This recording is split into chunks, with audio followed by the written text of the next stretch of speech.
कथा पतिव्रत की अलौकिक महिमा। इसके अंतर्गत एक पतिव्रता ब्राह्मणी का चरित्र है जो अपने कोढ़ी एवं क्रोधी पति को देवता के तुल्य मानकर पूजती है और उसकी सब प्रकार से सेवा करती थी।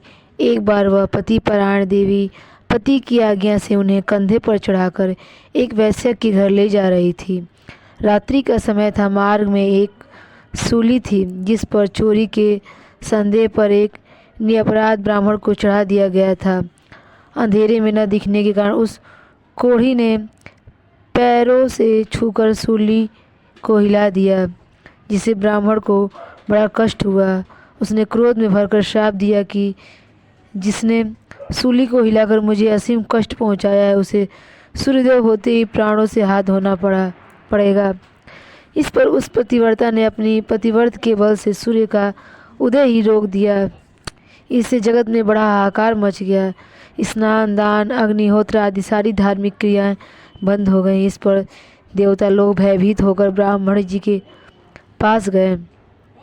ब्रह्मा जी ने उन्हें सती शिरोमणि अति पत्नी अनसुईया के पास भेजा और अनसुईया उन्हें आश्वासन देकर उस पतिव्रता ब्राह्मणी के पास गई। उन्होंने उसे समझाया कि देखो बहन, सूर्योदय न होने से संसार का उच्छेद हो जाएगा, इसलिए तुम देवता पर दया करके सूर्योदय होने दो, जिससे जगत के सारे कार्य यथावत होने लगे।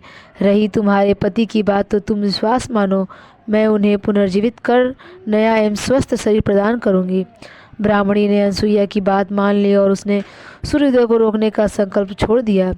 फिर क्या था, पुनः सूर्योदय हुआ और सूर्योदय होते ही ब्राह्मण के प्राण पखेरु उड़ गए।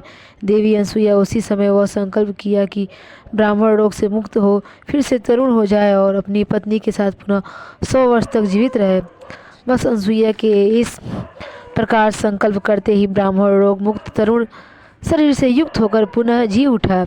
देवता लोग सती शिरोमणि अनसुईया की जय जयकार करने लगे और उनसे वर मांगने को कहा। अनसुईया यही वर मांगा कि ब्रह्मा, विष्णु में तीनों महान देवता उनके पुत्र के रूप में प्रकट हों।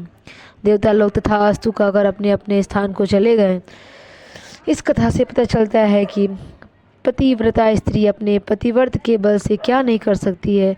इसी वरदान के फलस्वरूप ब्रह्मा जी के अंश से चंद्रमा, विष्णु के अंश से भगवान दत्तात्रेय और रुद्र के अवतार से महर्षि दुर्वासा, ये तीनों पुत्र अनसुईया के हुए। यह कथा आपको कैसी लगी कमेंट करके ज़रूर बताएं और हमारे चैनल पे नए हैं तो लाइक और सब्सक्राइब करें।